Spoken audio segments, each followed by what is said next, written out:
진실로 생명의 원천이 주께 있사오니 주의 비단에서 우리가 빛을 보리이다.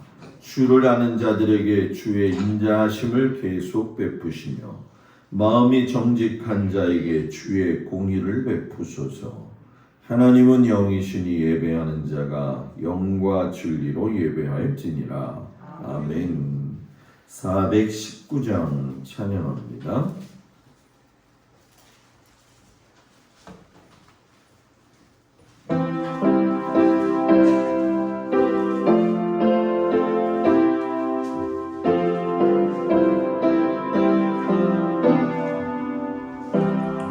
주 날개 위 내가 편안히 쉬네. 안개꽃 비바람으로 줘도 아버지께서 날 지켜주시니 거기서 편안히 쉬리로다. 주 날개 위 평안하다. 그 사랑 끈을 찾으며 주 날개 밑 내쉬는 영혼 영원히 거기서 살리. 주 날개 밑 날 피난처 되니 거기서 쉬기를 원하노라. 세상이 나를 위롭지 못하나 거기서 평화를 누리리라. 주 날개 밑 평안하다. 내 사랑 끈을 찾으며 주 날개 밑 내쉬는 영혼 영원히 거기서 살리. 주 날개 밑 잠든 기쁨이 있네. 고달픈 세상 길 가는 놈아 나 거기 숨어 돌보심을 받고 영원한 안식을 얻으리라. 주 날개 밑 평안하다. 그 사랑 끈을 찾으며 주 날개 밑 내쉬는 영혼 영원히 거기서 살리. 아멘. 기도하겠습니다. 하나님의 은혜와 사랑 가운데 지나간 3일 동안도 주님 지켜주시고 이 저녁 주님 앞에 나와서 하나님의 말씀을 들을 수 있는 귀한 시간을 허락하시고 또한 건강을 허락하여 주심을 참으로 감사를 드립니다. 하나님 단비가 내림으로 인해서 모든 땅이 아버지 밝게 웃는 모습을 보게 되어줍니다.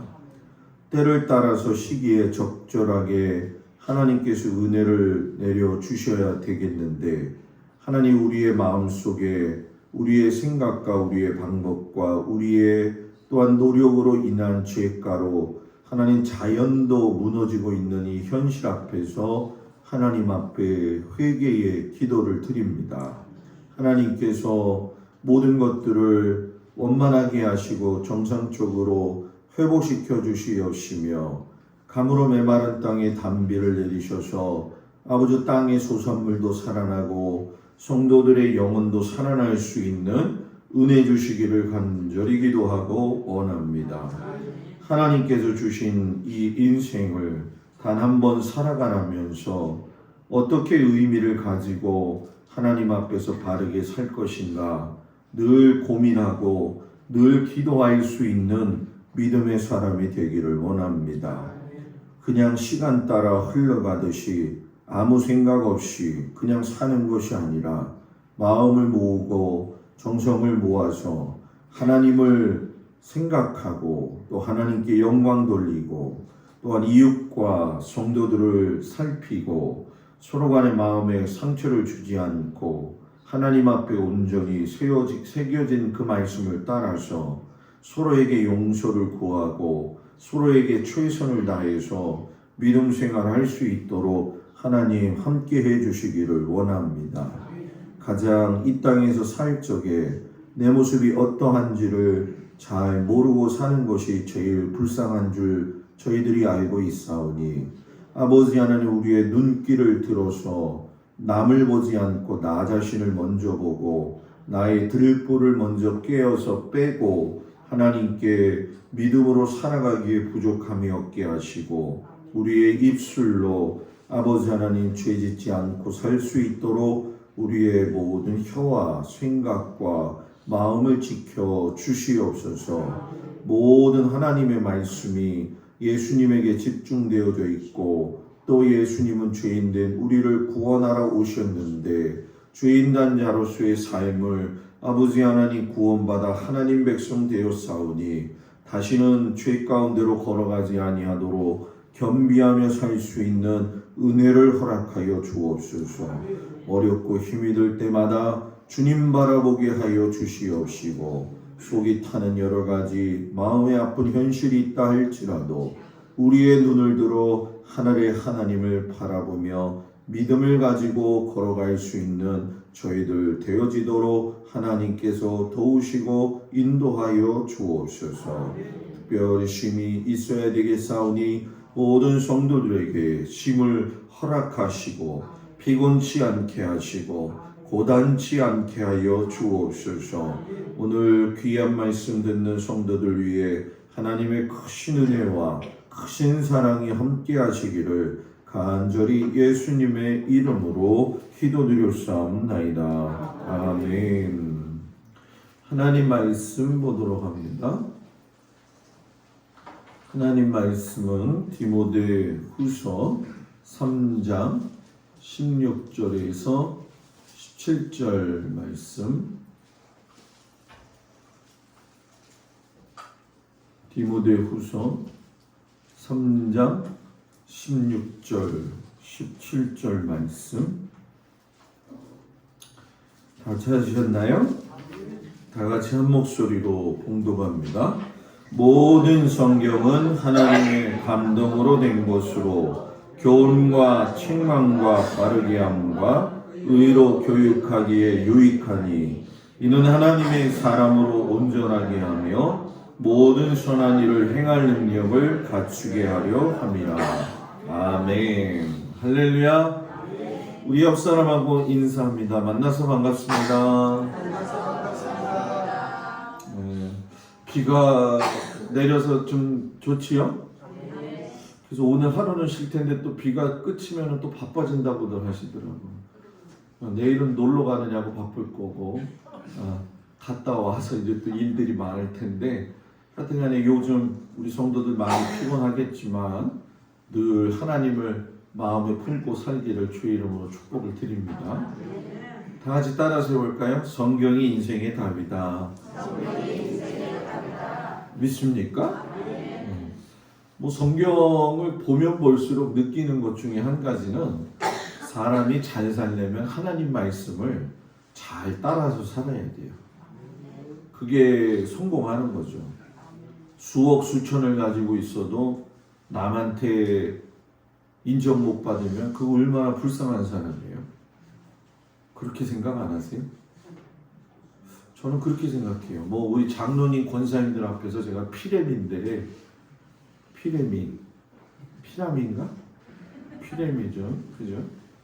뭐 사는 연수로 봐도 뭐 진짜 짧죠. 그런데 목사로서 영적 아비의 마음을 가질 적에는 인생을 하나님 말씀 안에서 사는 게 가장 큰 복이다. 여러분들이 하나님 말씀을 잘 따라서 살아가지고 천국문 앞에 이르렀을 때에 같이 만날 수 있는 은혜가 있기를 축복합니다. 철로역정이라고 하는 존 버년이 쓴 책이 있어요. 읽어보셨나요? 예. 안 읽어보신 분들은 그 책 좀 사서 읽어보십시오.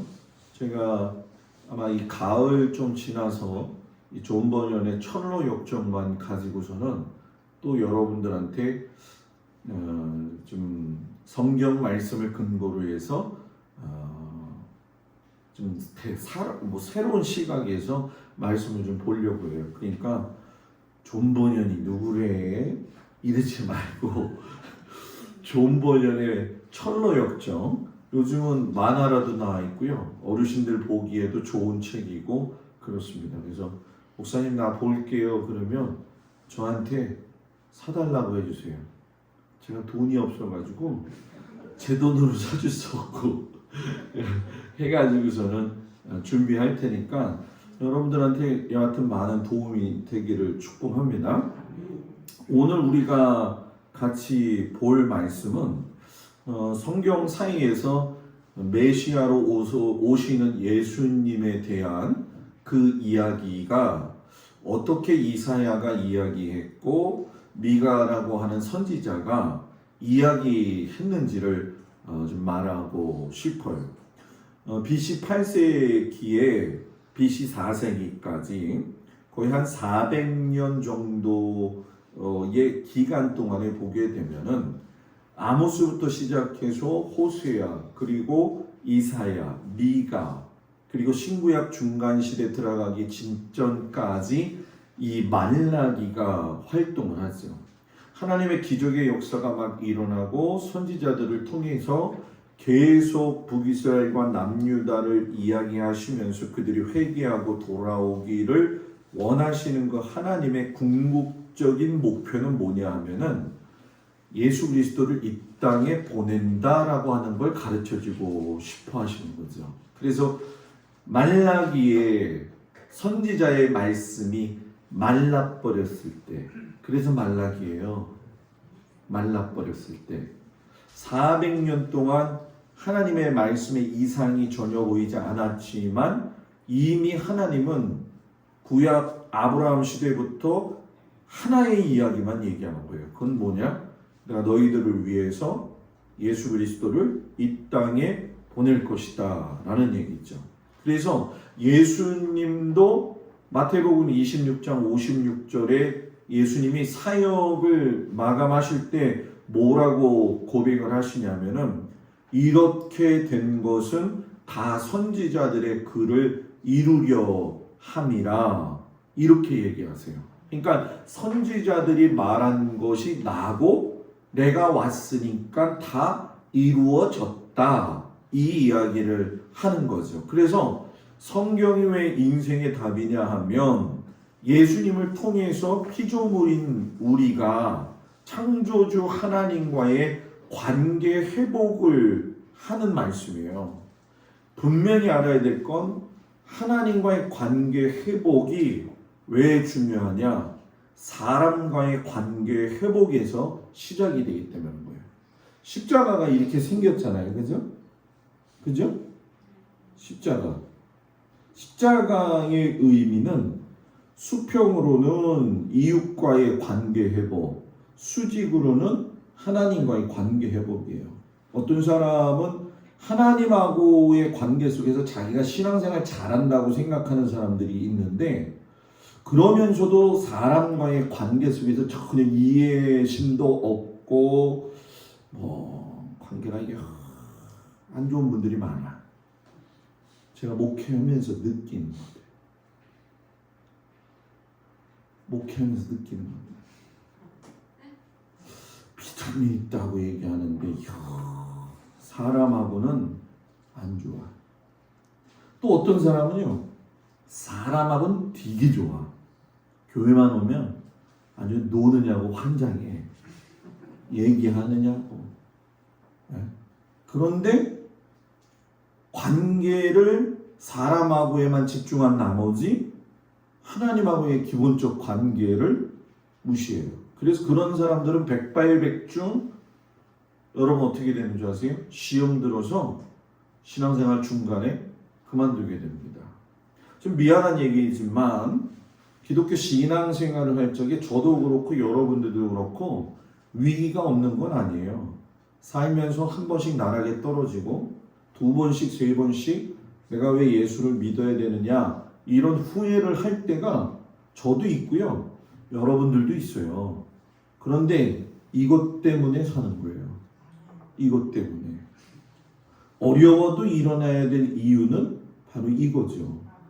제가 우리 권사님, 장로님 다 시집장가 보내셔서 경험해 보시겠지만 시집장가 보내고 나니까 저도 요즘 손 놨어요. 뭘 손 놨냐면 이제는 장성에서 내 곁을 떠났기 때문에 내가 터치한 상황은 지났다. 그냥 내가 할 수 있는 건 뭐예요? 기도밖에 없다. 요즘 그 얘기, 그 생각만 들더라고요. 그래서 저는 우리 성도들이 정말 저랑 만난 게 복이다라고 생각을 해요. 유권사님 싫어요? 응? 비웃는 것 같아 지금. 응? 왜냐하면 어떤 의미에서 제가 자랑을 하는 게 아니라 실상 목사님들 많이 만나가지고 이렇게 속 깊은 내면의 이야기를 많이 하는 경우는 여러분 드뭅니다. 그냥 정례화되어져 있는 예배 안에 틀에서만 이야기를 하기 때문에 그래서 저는 여러분들이 그 깊은 뜻을 좀 의미하고 여러분들의 인생을 좀 허비하지 않고 살기를 주의 이름으로 부탁을 드립니다. 이 오늘 얘기 가운데 보면은 이사야서 40장에서 66장을 읽어오라고 말씀하셨고 미가서를 읽어라 라고 말씀을 드렸죠.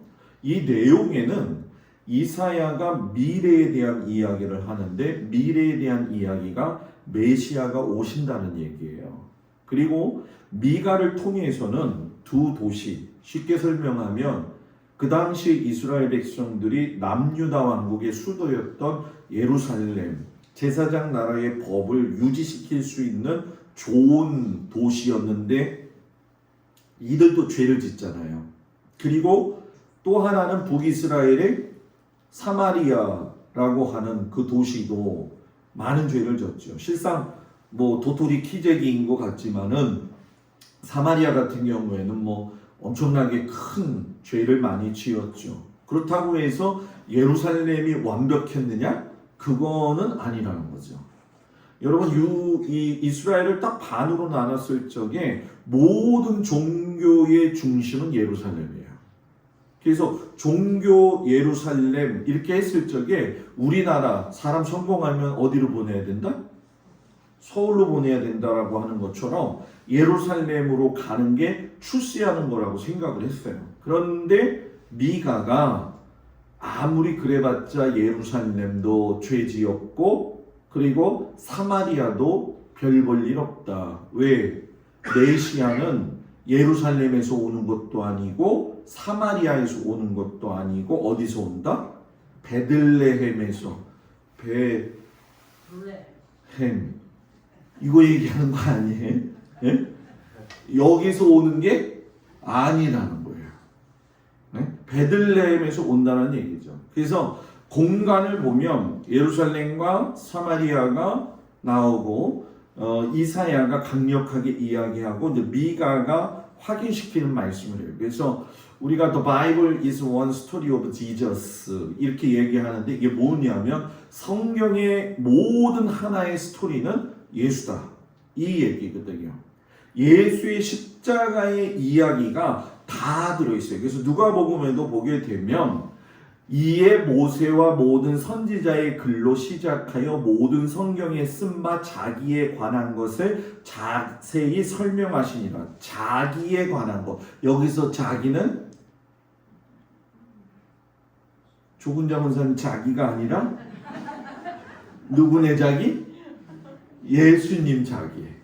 예수님이 자기 자신을 스스로 이야기하시는 거예요. 성경에 있는 모든 내용은 다 내 얘기다. 어디서부터?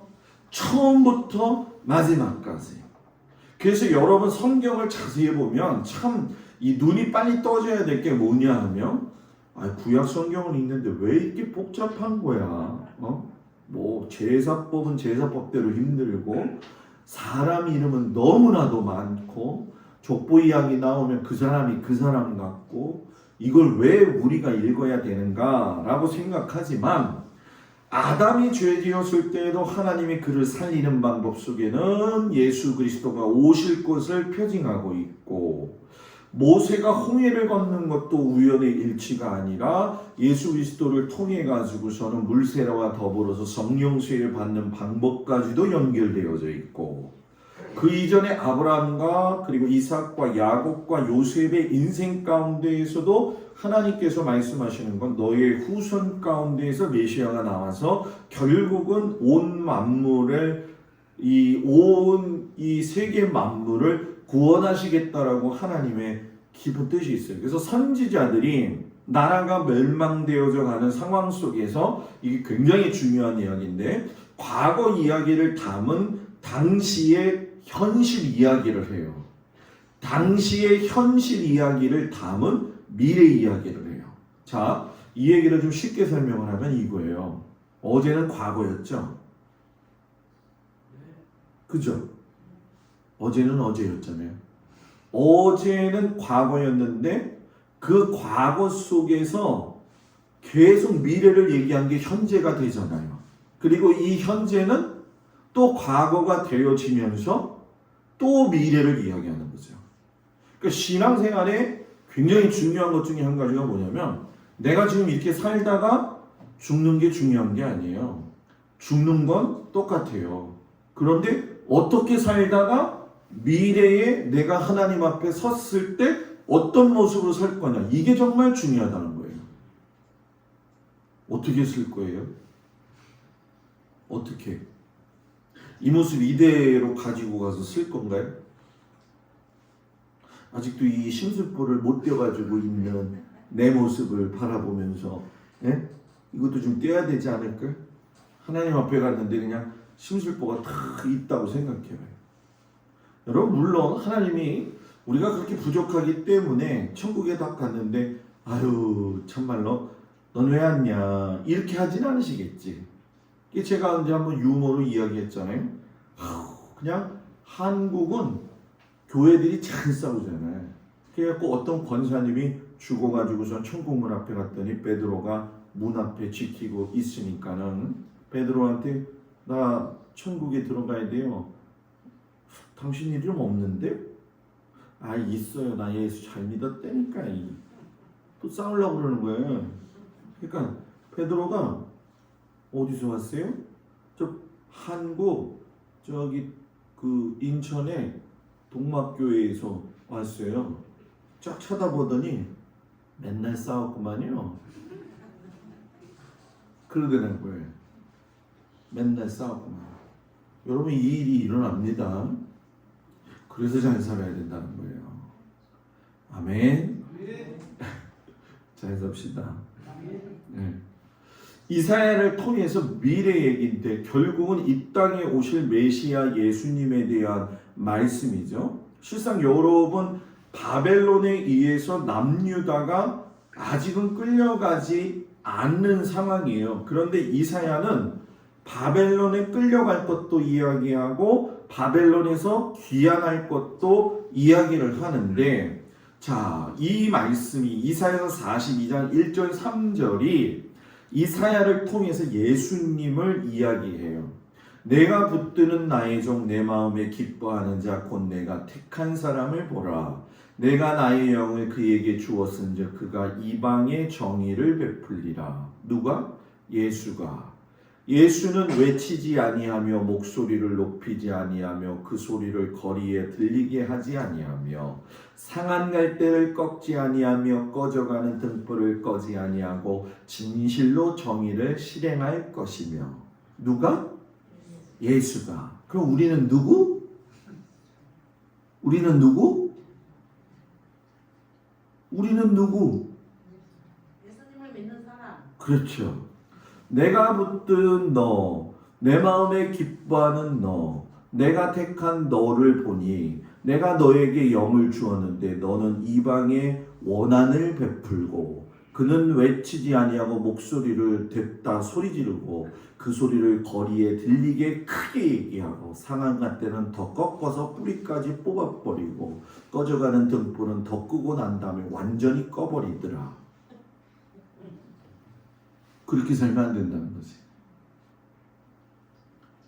왜? 예수의 자녀니까. 뭐 나한테 기분 나쁜 일 있어요 지금? 네? 네? 저도 그렇게 살아야 되잖아요. 그죠? 오늘 비가 오고 그래서 집에서 좀 쉬었더니 목사님 피곤하게 하시네. 근데 저는 여기에 제 인생의 목회가 다 올인해 있어요. 다 올인해 있어요. 그래서 성도들끼리 싸우는 거는 제가 못 참아. 다른 건 다 참아도. 성도들끼리 싸우면 안 돼. 가서 해결을 하든 해결을 해야 돼.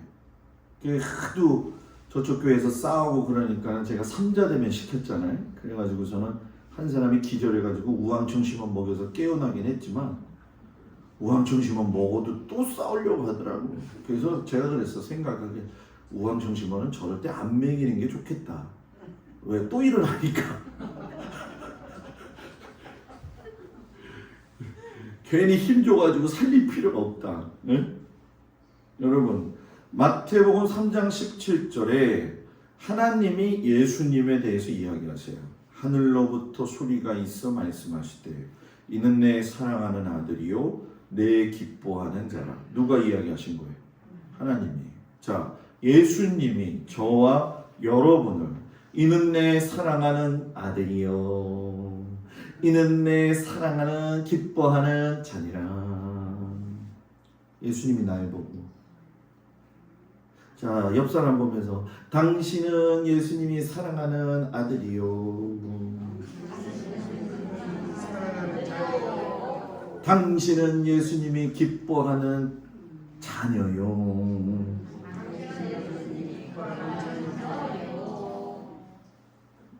어때요? 네? 아마 속으로 이럴 거예요. 지나 잘하지. 네. 그럴 수 있어요. 충분히. 그죠? 근데 중요한 건 여러분 뭐냐? 자기 자신을 보는 게 굉장히 중요한 거죠. 목사가 제일 어려운 게 여러분 뭔지 아십니까? 설교를 제일 많이 하는데 그렇게 살지 못할 때가 가슴이 찢어지는 거예요. 여러분.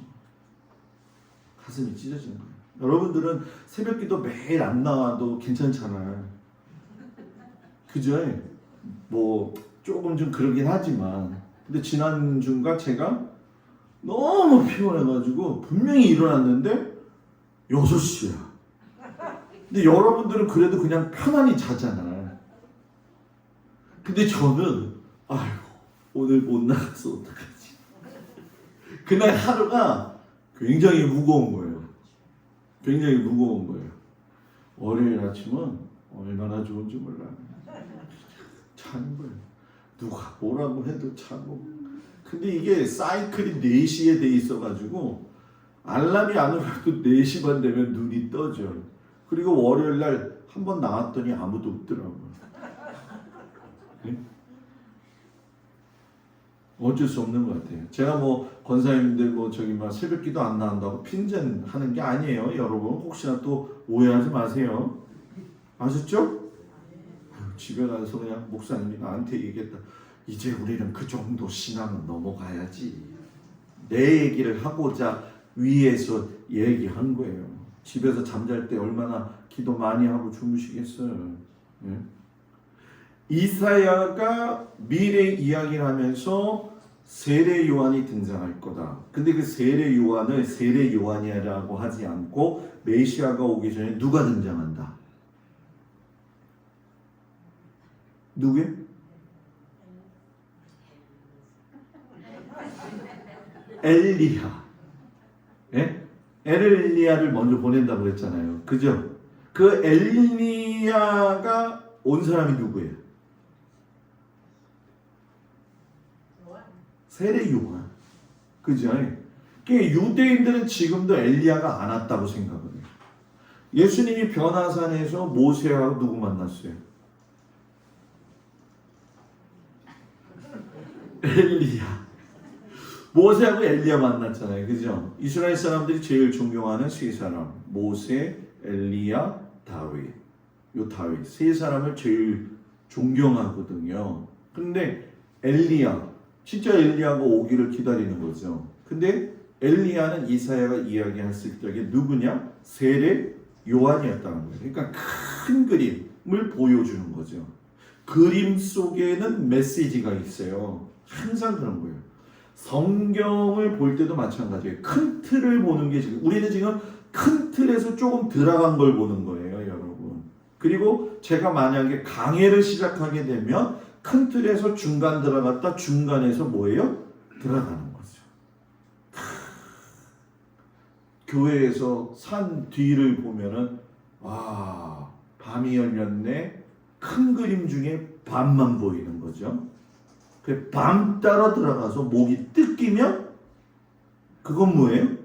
밤나무를 보러 들어가는 거죠.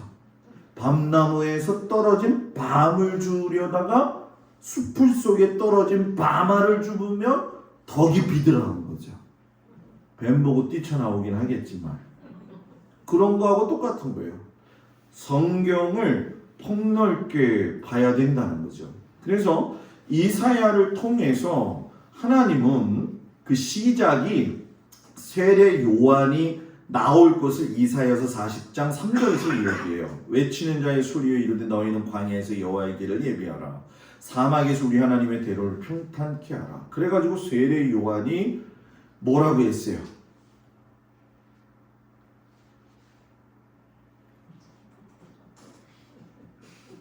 세례 요한이 딱 등장하자마자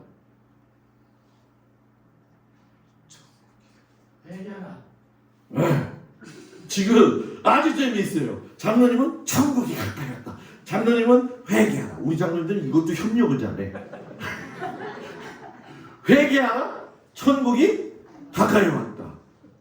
이게 세례 요한. 근데 그게 기분 나쁜 거예요. 그 당시 사람들. 누구? 바리새인들한테는 아니 이게 뭐 진짜 거렁뱅이처럼 생겨가지고서는 옷은 너덜너덜 입은 것이 먹는 것도 진짜 산 속에 있는 뭡니까 이 나무 뿌리나 캐 먹고 여러분 뭡니까 석청 먹었다고 이야기를 하지만 그 석청을 안 먹어봐서 석청이 석청이죠, 그죠?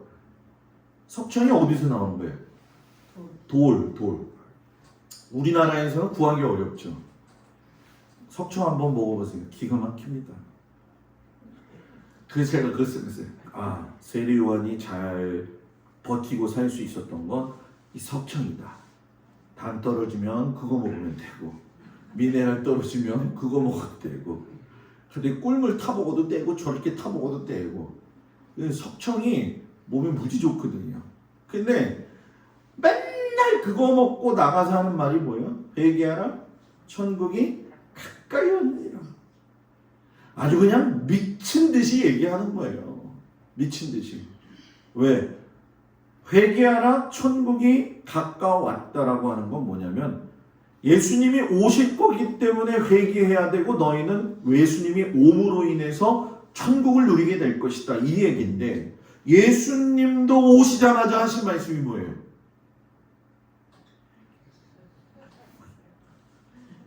예수님도 회개하라 천국이 가까이 왔느니라. 목사님 그거 똑같은 의미인가요?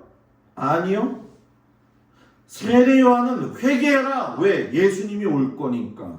예수님은 내가 왔으니까 회개하라. 왜? 천국이 이루어질 거니까. 요걸 자세히 정확하게 알아야 된다는 거죠. 그래서 이사야가 결국 마지막에 가서 64장 8절에 여호와여 이제 주는 우리 아버지 신이이다. 메시아가 마지막에는 아버지 내용을 아버지 손에 맡길 것입니다. 라고 하면서 이사야의 예언을 보게 되면 실상 북이스라엘 멸망과 남유다의 그 현실적 상황 속에서 미래를 이야기하심으로 인해 가지고서는 예수님이 오실 것에 대해서 여러분 뭐예요? 이미 얘기하고 있는 거죠. 그래서 예수님을 이야기할 때에 우리가 뭐라고 이야기하냐면 기름 부음 받은 자 이렇게 얘기를 해요. 기름 부음 받은 자. 기름 부음 받은 자라는 얘기는 구약에서 신약으로 넘어가는 데 있어서 연결고리가 되어지는 거예요. 구약에서 신약으로 넘어간 적에 기름 부음 받는 사람은 딱 세 사람이에요. 제사장, 왕, 메시아. 이렇게 되거든요. 그러니까 다윗도 기름 부음 받았잖아요. 그죠? 아론도 기름 부음 받았잖아요. 그러니까 예수님은 기름 부음을 왕으로도 받고 제사장으로도 받고 그리고 메시아로도 받다라는 거죠. 그러니까 여러분이 믿는 그 예수님은 단순한 목수의 아들이 아니라 하나님이 이사야를 통해서 기름 부음 받은 자로서 이 땅에 보내서 여러분들의 개인적인 모든 생사 화복과 더불어 여러분들이 죄악 가운데 거했던 것마저도 용서하시고 계시는 그 예수님. 그 예수님을 믿는데 내가 잘 살아야죠. 상한 갈대를 꺾지 아니하며 상한 갈대를 똑 부러뜨리며 이게 아니라는 거예요. 불난 집에 가서 기름 부어 버리지 말고 부채질이 아니에요. 부채질이 이걸 잘 해야지 예수 믿는 사람이라는 거예요. 저는 우리 성도들이 도덕적으로만 깨끗하게 살려고 하면 안 돼요. 여러분들은 왠지 아세요? 예수 안 믿는 사람들 중에도 도덕적으로 선한 사람은 얼마든지 많습니다. 그죠?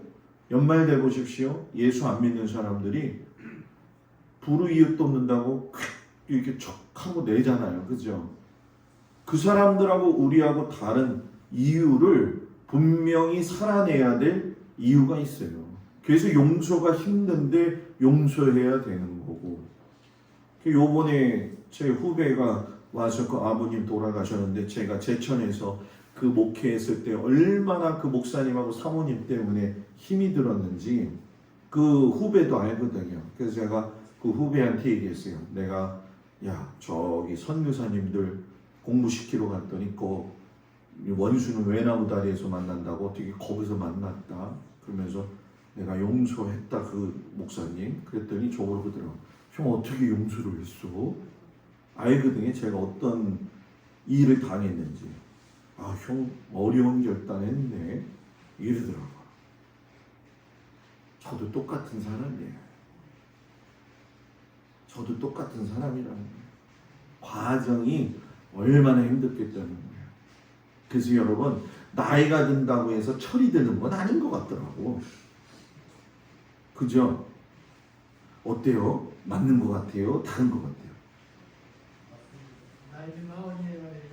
뭐 나이가 들면 어리게 될 것 같아요. 그 말도 맞는 것 같아요, 장로님. 맞아요. 우리 어린아이가 어떻게 보면 또 순수해요. 그죠? 순수하게 살기를 바랍니다. 이번 주 주일날 얘기가 바른 방향을 보는 건데 다 순수한 사람이 돼야 된다는 거에 대해서 이야기할 건데 장로님이 예언을 해주셔서 감사합니다. 이사야를 통한 메시아 이야기 이사야 9장에 보면 예수님이 평강의 왕 전능하신 하나님으로 오실 것이다. 한 아기가 우리에게 낳고 한 아들을 우리에게 주신 바 되었는데 그의 어깨에는 정사를 메었고 기묘자라 모사라 전능하신 하나님이라 영존하시는 아버지라 평강의 왕이라. 예수님 메시아가 오면 평강이 있어야 돼요. 평강이 있어야 돼요. 예수님이 내 마음에 탁 오시면 평강. 어떻게 좀 예수님을 모시고 있는 마음이 들어요? 평강의 마음. 평강공주 얘기하는 게 아니라 평강의 마음. 이사야서 53장에 예수님의 모습을 이야기했는데 그가 찔림은 우리의 허물 때문이요. 누가? 예수가 찔림은 우리의 허물 때문이요. 예수가 상함은 우리의 죄악 때문이라. 예수가 징계를 받음으로 우리는 평화를 누리고 예수가 채찍에 맞음으로 우리는 나음을 받았도다. 이걸 탁 믿어요. 그래서 여러분 어떤 사람은 제가 그 그림이 있나 모르겠는데 예수님이 피를 무지 흘린 그림이 있어요. 그것만 보고 기도했는데도 병이 떠나가더라. 그것만 봐도, 그것만 보고 기도해도. 저도 이 다리가 그때 문제가 있었을 적에 이게 굽혀지지가 않았었거든요. 그때 이 혈관이 터져가지고 뭐가 어떻게 되는지 모르겠어요. 뭐 MRI 찍었는데도 뭐 원인은 발견할 수가 없고 오른쪽 다리가 지금도 굵은데 그땐 더 굵었어. 이만해졌어요. 왼쪽 다리는 요만한데 오른쪽 다리는 이만한 거예요.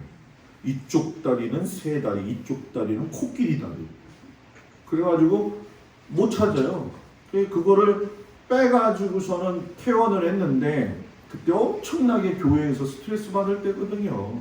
아주 뭐 너무. 근데 그 예수님의 보혈에 흘리는 피를 바라보면서 기도하다가 다리가 구부러지더라고. 아니, 남이 좀 나으면 좀 아멘을 크게 해야 돼요. 네? 내가 그랬거든요. 하나님한테. 하나님, 내 이 다리가 구부러져서. 근데 이게 좀 딱딱하다 그런 마음이 좀 있었어요. 왜냐면 피가 많이 고여 있었기 때문에 수혈도 막 3통을 맞고 제가 그랬거든요. 저같이 큰 사람도 수혈 받았어요. 근데 그걸 딱 고치시더라고요. 저는 우리 성도들이 집에서 기도하다가 예수의 보혈로 선포할 적에 병 낫는 역사도 많이 일어나기를 축복합니다.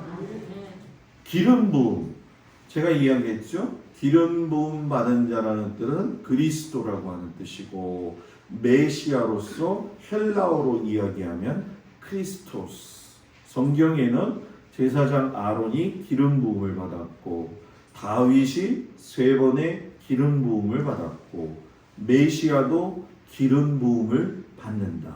그래서 메시아 사역을 이사야서 61장에서 가난한 자에게, 마음이 상한 자에게, 포로된 자에게, 갇힌 자에게, 슬픈 자에게 희락의 기쁨으로 찬송의 웃으로 했을 때 예수님이 누가복음 4장에서 그 답을 이야기해요.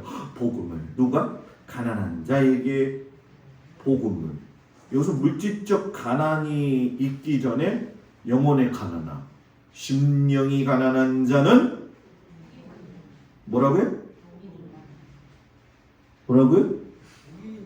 복이 있나니. 그것만 말고 그 뒤에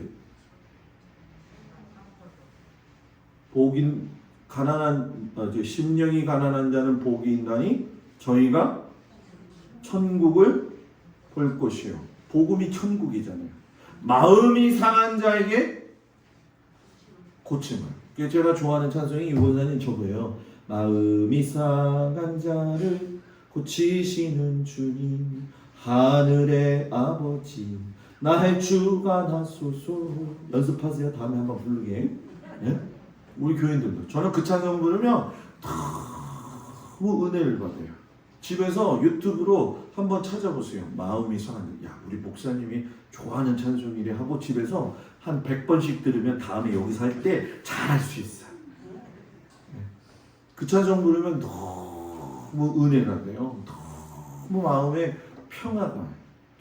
저는 목양신이 좀 주로 있으니까 그 찬송을 크게 틀어놓잖아요. 혼자.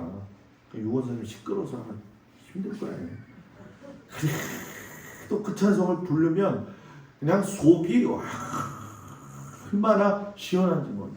심어야 밝은 눈물. 이거 아니야.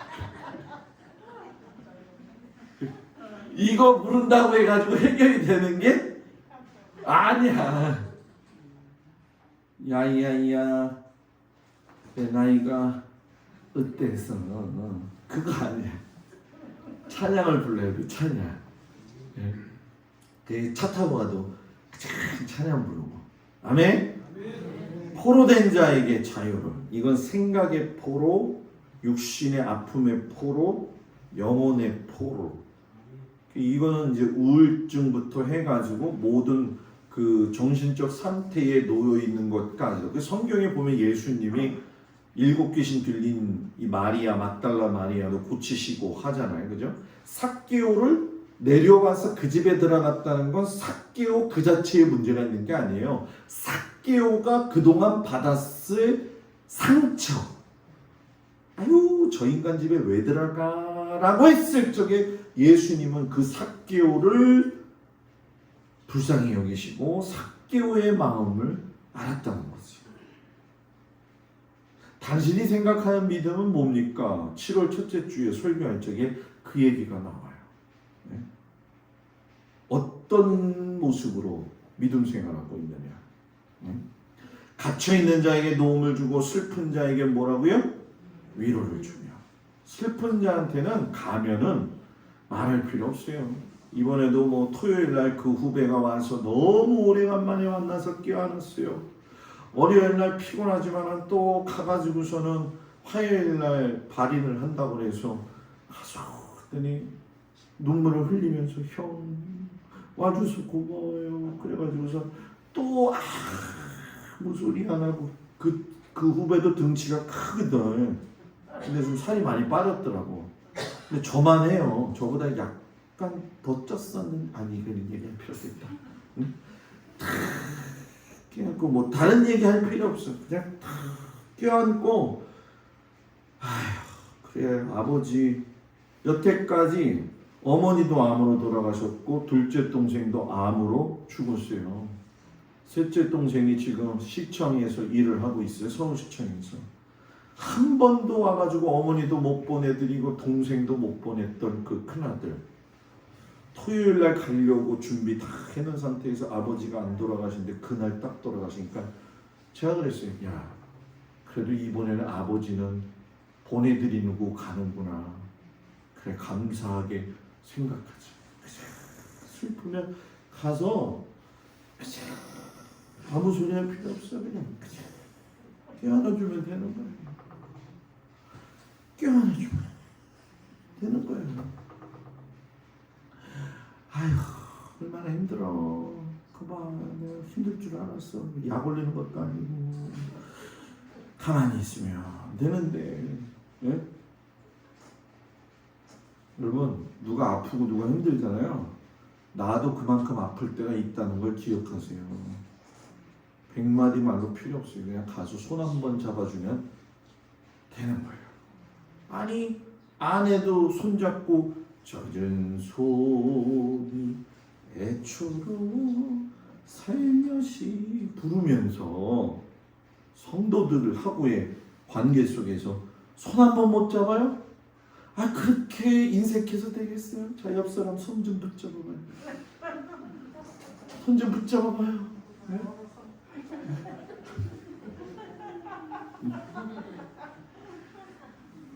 손이라는 게 중요한 거예요. 왜냐하면 여기에 따뜻한 온정이 있잖아요. 죽은 사람은 만져도 차가워. 다 죽었다고 해서 차가운 게 아니야. 차가운 사람은 차가워. 따뜻해야 돼. 따뜻해야 돼. 저는 하도 뜨거우니까 저희 집 사람이 저한테 못 오잖아.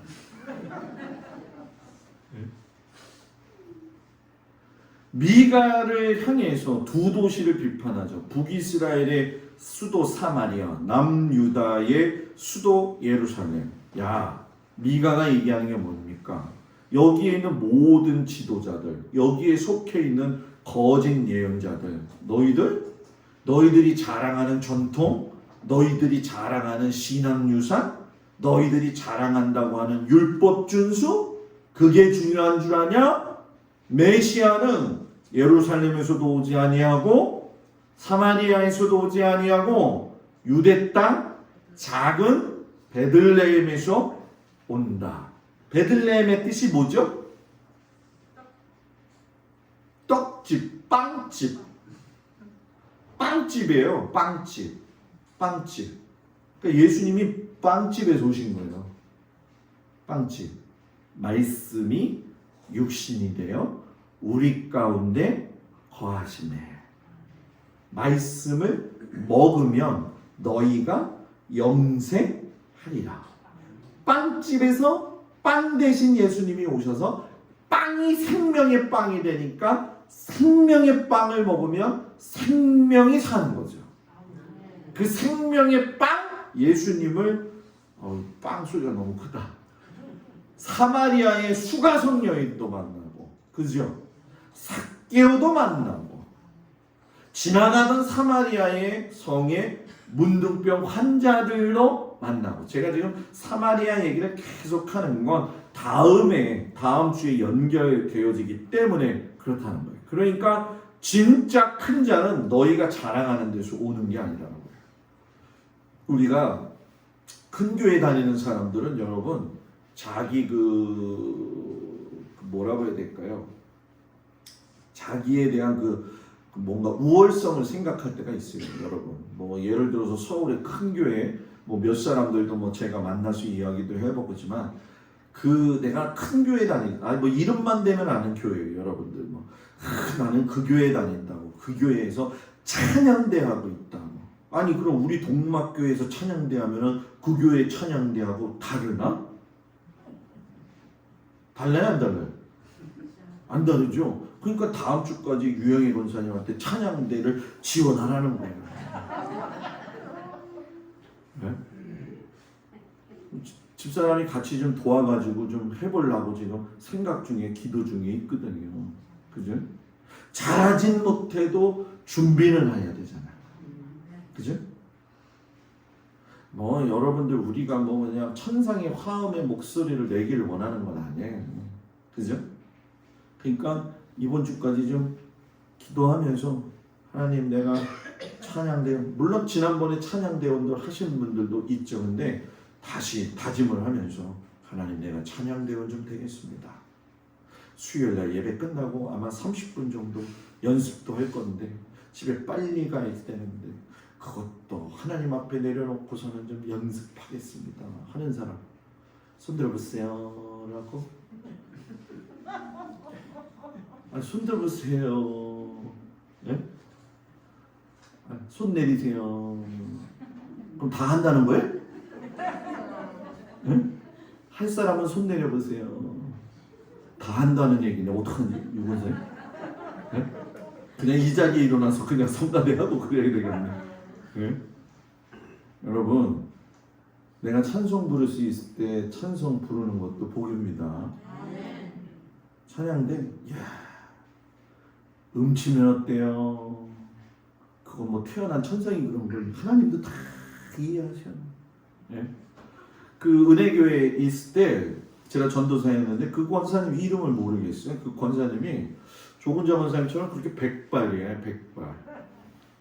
성가대 가운데 찬양대 가운데 서서 다 찬양을 부르시거든요.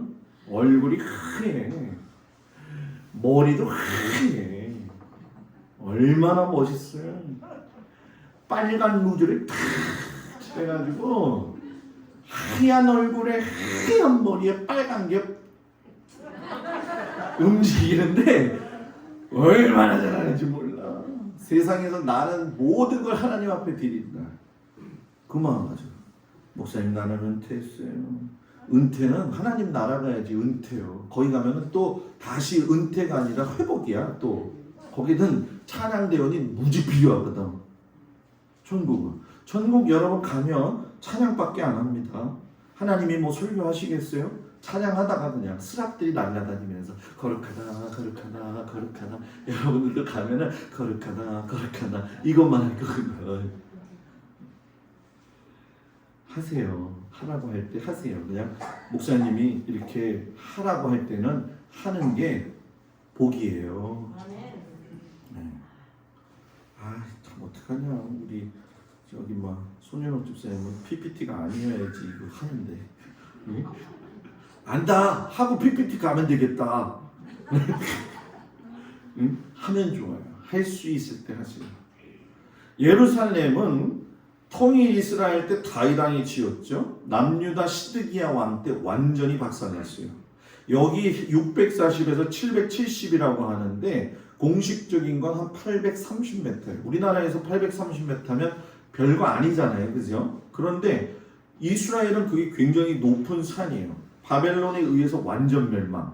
사마리아 오므리 왕 때 시작해가지고선 사마리아 성을 이 오므리 왕이 지었죠. 여기는 430m의 요새예요. 아수르에 의해서 3년 만에, 여기는 18개월 만에. 지금 여러분 우리가 바로 요 부분까지 들어온 거예요, 여러분.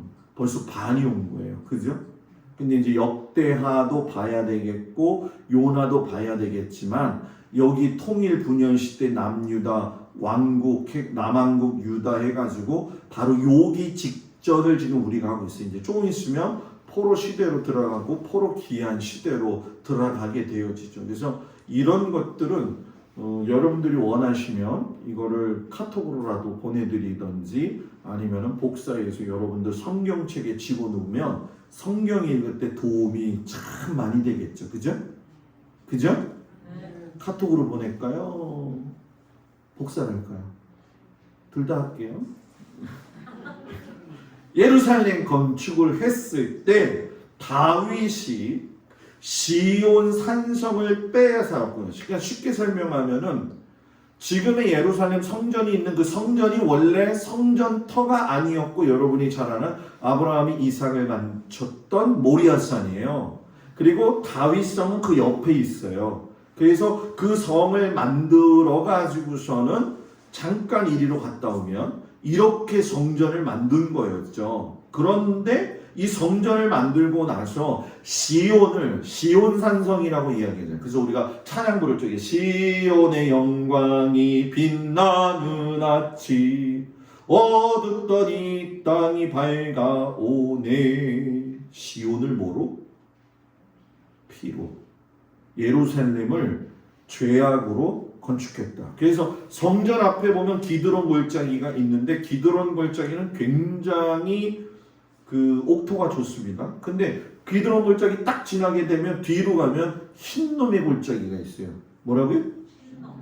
뭔 놈이 아니라 흰놈. 기드론 골짜기는 번제단에서 내려온 피로 인해서 경작이 됐고 흰놈의 골짜기는 유다나 북이스라엘에서 이방신을 섬길 때 그모스나 밀곰신한테 자식들을 많이 바쳤던 곳이에요. 동시에 존재하고 있는 거죠. 그죠? 그러니까 이런 예루살렘 중요한 거 아니다. 이렇게 잘 지어 놓는다고 해서 그래서 이스라엘 백성들은 헤롯 왕이 성전 지었을 때도 그건 절대로 무너지지 않을 거라고 생각했어요. 그런데 타이터스 장군이 들어왔고 완전히 박살내잖아요. 예수님이 말씀하신 것처럼 돌 위에 돌 하나도 남기지 않고 완전히 쓸어버리셨어요. 완전히. 세상에서 영원한 게 없다는 거죠. 사마리아 뭐 이거는 이루 말할 수 없는 거죠. 원래 세멜에게서 사마리아를 샀다 해서 세멜의 이름을 따서 사마리아라고 했는데 잘 아시는 것처럼 북이스라엘의 사마리아 중심의 여로보암 왕조는 나봇의 포도사원 갈취처럼 여러분 원수지게 만들고 고통주게 만들고 억울한 자들의 피로 만든 곳이 사마리아성이에요. 교회는 억울한 자가 와서 기쁘게 돌아가는 곳이 돼요. 교회에 와서 억울한 마음이 들면 억울할 수도 있지. 그런데 애통하는 자는 뭐예요? 복이 있나니 저희가 위로를 받을 것이요. 애통이 하면 뭐 받는다고요? 위로 받는다. 에이, 진짜 애통하지. 나한테 어떻게 저럴 수가 있어. 근데 그래도 하나님이 다 알잖아. 그래도 별로예요? 하나님이 다 알잖아요. 하나님이 아실까 모르실까? 물어봤잖아요. 하나님이 다 아셔요. 얼마나 세밀하신 분인데, 얼마나 세밀하신 분. 그래서 여러분들 뿔딱지나고 좀 힘들고 좀 원한이 쌓이고 억울한 마음이 들고 그러면요, 집에서 기도할 때도 있지만 교회 와서 기도하세요. 교회 와서. 교회 와서 기도한다고 제가 뭐라고 안 그래. 집에서 기도해야 될 때가 있고 하나님 성전에 와서 기도해야 될 때가 있어요. 이 앞에 앉아가지고 저기 앞에 앉으시는 사람은 여기 와서 앉아. 이 방석 깔고 여기서 하나님 앞에 기도해요. 하나님, 나 힘들어요. 나 억울해요. 아주 죽겠어요. 세상 말로 돌아버리겠어요. 그럴 때 있잖아요. 아, 없어요? 있잖아요. 그때 집에서 잠 안 자고 이러지 말고 여기 와가지고 기도해요. 기도하면요, 어느 순간에 딱 가면 하나님이 내가 너를 사랑한다 이 소리가 들려요. 아멘. 저는 하나님이 저를 사랑하실 때 뭘로 느끼는 줄 아세요? 저는 기도할 때 하나님이 참 맡아보지 못한 향기를 주실 때가 있어요. 맡아보지 못한 향기. 저는 이 향수도 잘 안 쓰거든요. 향수도 잘 안 써요. 어쩌다가 이제 좀 날씨가 굽고 그러면 향수를 쓰는데, 이렇게 고등학교 때부터 이렇게 향수 냄새가 나요. 그래서 제가 제 주위를 둘러봤어요. 혹시 어떤 아줌마가 있나? 누가 화장품을 많이 발랐나? 없어. 그때 기도할 때 수의교에서 기도하면은 요이 땅 3시부터 기도하면 5시까지 그 교육관 한 바퀴 돌거든요. 보통 그때 기도할 때 한참 냄새가 나는데 얼마나 좋은지 감사하고요. 너무 좋아요. 근데 그 향기를 여러분들도 맡아보라는 거죠. 여러분도 맡아보라는 거예요. 그 향기에 취하면요, 그냥 앉아있어도 눈물이 흘러요. 하나님이 내가 너 사랑한다. 자, 하나님이 여러분 사랑합니다. 이게 사마리아 성 위에서 본 거예요.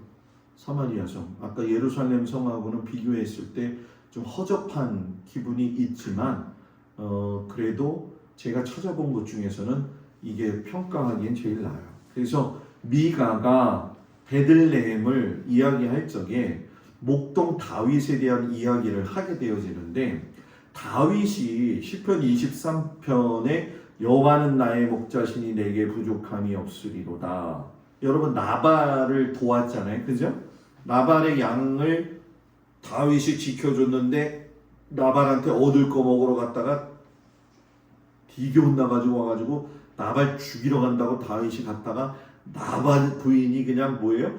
용서해달라고 그래가지고 나발을 안 죽여버리고 살려? 줬나요?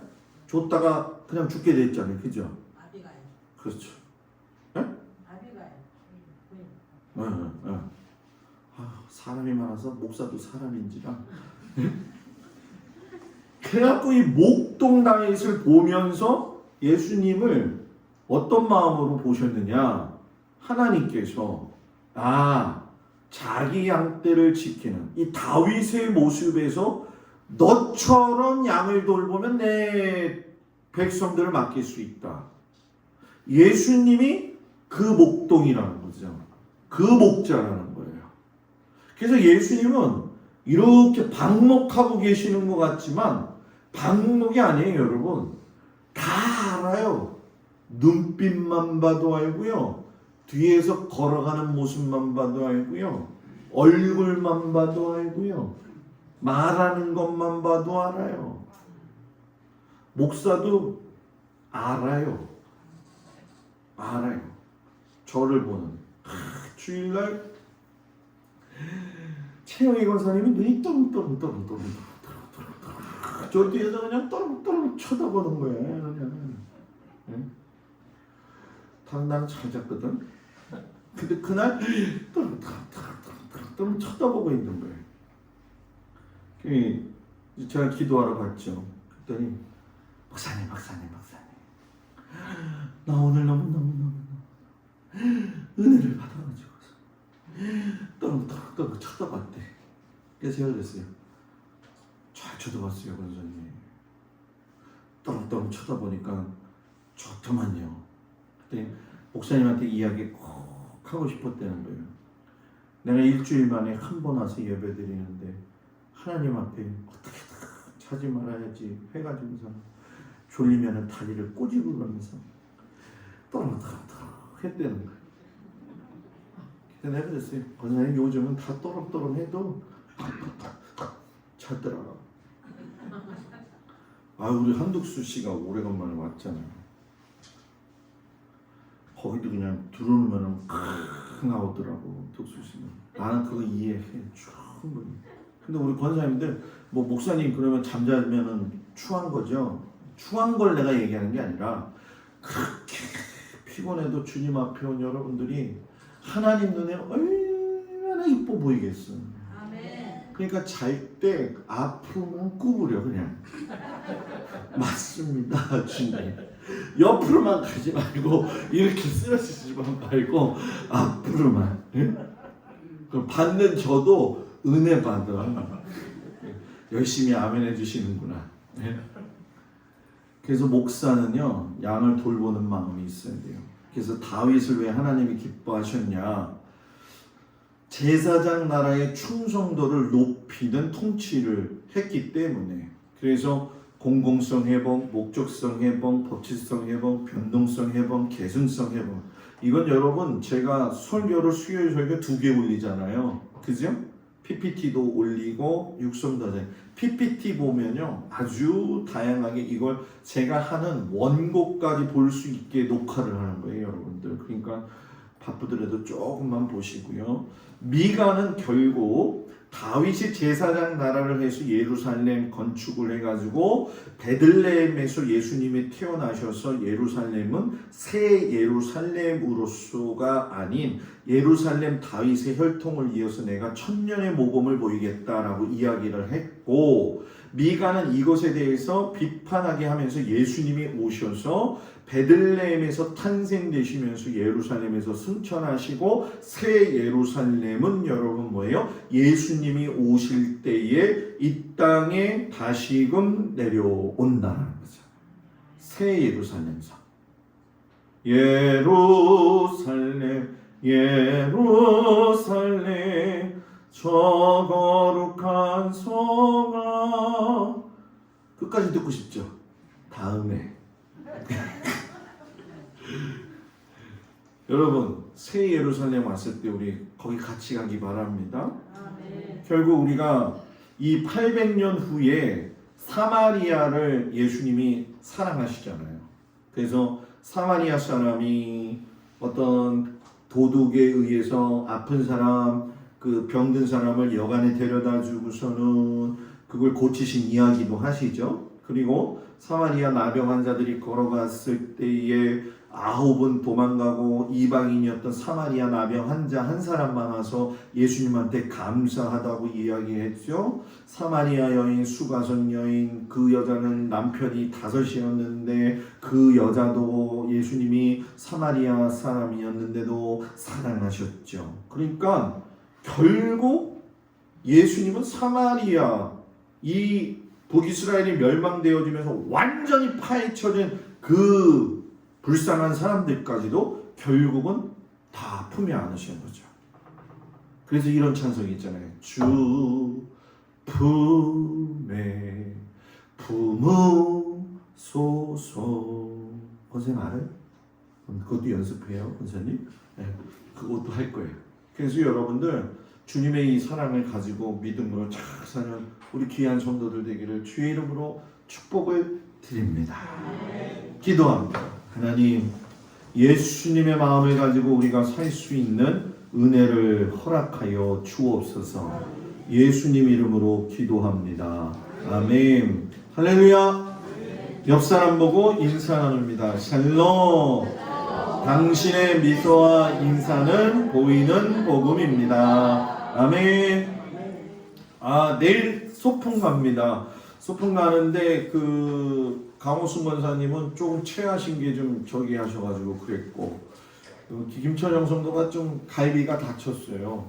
그래서 갈비를 사 먹여야 되나 지금 고민 중에 있는데 그래서 김천영 성도도 간다고 했다가 못 가서 내일 34명이 가게 됩니다. 그래서 뭐 내일 아침에 나와봐야 알겠지만, 혹시나 목사님 저는 못 깨요 라고 하는 사람은 오늘 저한테 카톡을 보내시면 제가 내일 아침에 일찍이 전화해서 4시에 깨워드릴 테니까 새벽기도 와서 잠깐이 아니라 원래대로 하고, 네? 그리고 집에 갔다가 바로 이제 차가 내일 5시 50분에 오게 됩니다. 그래서 내일 우리 신집사님이 김찬자 권사님 그리고 구장로님네 가서 강 권사님네랑 이렇게 모시고 오고, 심현복 집사님이 김영길 장로님하고 다 모시고 온다고 했으니까 그렇게 해서 6시 정확하게 출발합니다. 제가 버스 기사한테 오늘 다 확인했어요. 그래서 그거 아주 철두철미하거든요. 저는 그랬더니 6시 10분까지 가려고 그랬대요. 그래서 저는 5시 50분까지 와야 된다고 생각합니다. 그래서 사장님, 그래서 저는 사장이 아니라 목사입니다. 그래서 그 얘기까지 다 했어요. 그래서 오늘 간식 다 만들었고요. 아주 즐겁게 갔다 오려고 준비를 했어요. 그래서 나이 드신 분들, 혹여나 젊으신 분들 가운데는 못 가시더라도 혹시나 제가 보니까 한 6, 7가정이 못 가는 것 같아요. 그래서 7, 8가정인가? 그래서 나이 드신 분들은 오늘 간식 만드는 걸 갖다 드렸어요. 5개를. 그래서 권사님 못 가시는데 미안해요. 이거 많이 드세요. 라고 말씀드리면서 양해를 좀 구하고 왔습니다. 그래서 내일 가게 되어지니까 여기 동막해변 관리사무소 앞에는 5시 한 55분이나 6시쯤 모이시면 될 겁니다. 그래서 내일 여선교회에서 아침은 준비하셨어요. 그래서 집에서 나는 밥 먹고 꼭 가야 되겠다라고 하는 사람은 밥 먹고 와야 되지만 내일 아침은 여러분 피자입니다. 피자 따뜻한 피자 6시 20분까지 해놔달라고 그랬어요. 그래서 그 하우스 홀디 양반이 그냥 해주신다고 그래갖고 너무 고마웠는데 내일 따끈한 피자 먹으면서 우리가 내일 즐겁게 갔다 오도록 우리 열심히 함께하고 즐겁게 지내는 날 되기를 축복합니다. 우리 주님 가르친 기도로 예배를 마칩니다. 하늘에 계신 우리 아버지여, 이름이 거룩히 여김을 받으시오며 나라의 마옵시며 뜻이 하늘에서 이루어진 것 같이 땅에서도 이루어지이다. 오늘날 우리에게 용할 양식을 주옵시고 우리가 우리에게 죄진 자를 사하여 준 것 같이 우리의 죄를 사하여 주옵시고 우리를 시험에 들지 말게 하옵시며 다만 악에서 구하옵소서. 나라와 권세와 영광이 아버지께 영원히 있사옵나이다.